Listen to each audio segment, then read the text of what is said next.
Hi, Taylor T. Carlson back with another toy review for you.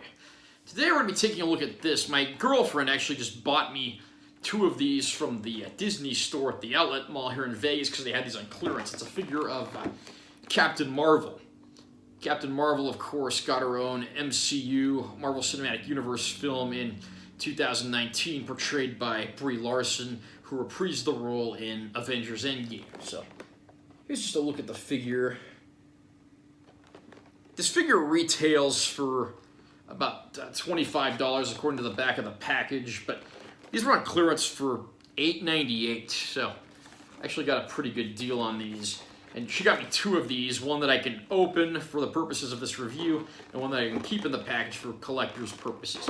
Again, here's a close-up of what's in there. I probably should take that price tag off, look a little nicer without that.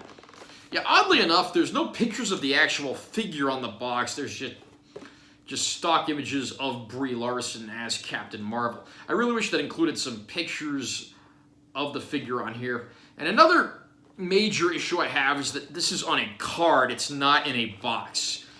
I don't like figures that are on cards and blister packs because I don't like having to destroy the packaging to open the figure. I mean, back when I was a kid in the 90s, that's how like all the American toys were, which is kind of disappointing, but I am glad to see some companies are putting them in boxes now. So, we'll go ahead and move on. I already opened the other figure, so we'll just use that as I go up and down and show off some of these pieces. Okay, first of all, we have the actual figure itself. Here's Captain Marvel, and then she has one interchangeable head of her masked mohawk look. Now, we'll show off a few of the features of this figure, but one thing I want to get out of the way first, I do not like this face. The face looks nothing like Brie Larson, and she just looks kind of bored. She certainly doesn't look like the super-powered crusader who's going to go save the world from all the bad guys. She just looks like she'd rather be anywhere else. But yeah, the head rotates and can move up and down slightly. These are ball joint arms, but the little shoulder pads here sort of restrict the articulation. Yeah, and then those just move like normal. Elbows are articulated too. And then the hands rotate because there are interchangeable hands. We'll get to those in a minute. We come down here, ball joint legs. I really wish it looked a little less obtrusive, like where the joints are connected to the rest of the figure. It's harder to see on the camera because of the shadows and everything, but I wish they'd made that flow a little better. And then, knee joint articulation here as well. And the feet can swivel, kind of similar to the Power Rangers Lightning Collection figures from Hasbro.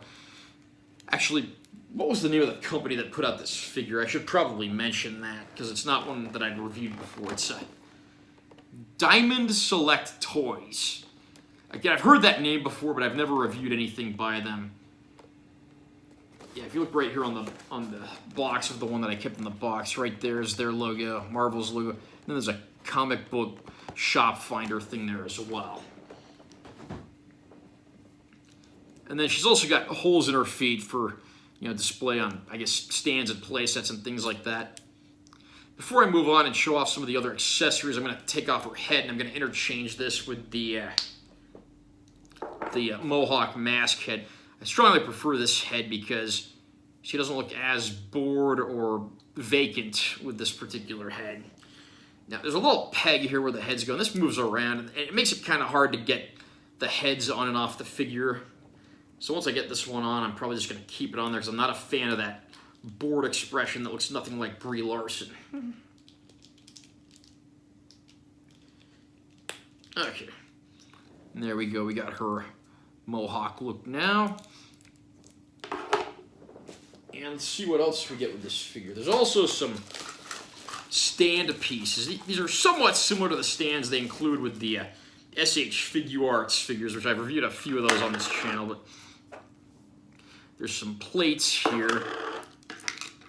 And you got all these, interchanging flexible pieces, so you can use these to like display effect pieces or help prop up the figure.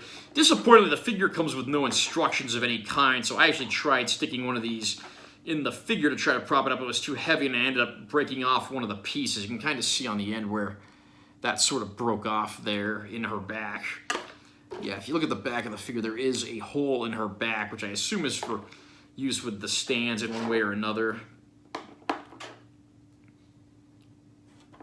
But yeah, we can put these here, and again, you can flex these arms a little for some of the effects pieces and so forth. We'll try that out in a minute.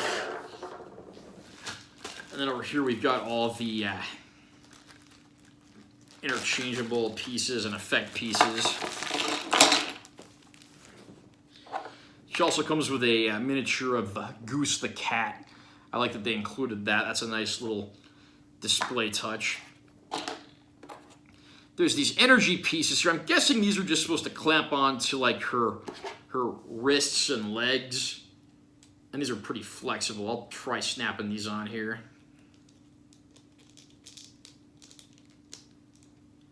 Just like there, I got that on there. Let's try putting one on her ankle this time.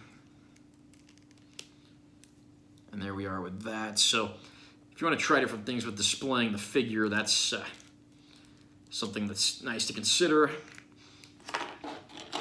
There's this stand piece here that only has one peg on it, but you can use the little holes in her feet for this. It's like right there, I've got her on the stand. Doesn't totally want to stand up right. I wish there was like more than one peg on this. It would make it look a little better, work a little better. There are several interchangeable hands. Honestly, I think more than there should be because they're not really all that different. Like, by default, she's got these open hands on, but then you've got, like, you know, some partially closed hands, few fingers extended, and then, of course, fist hands.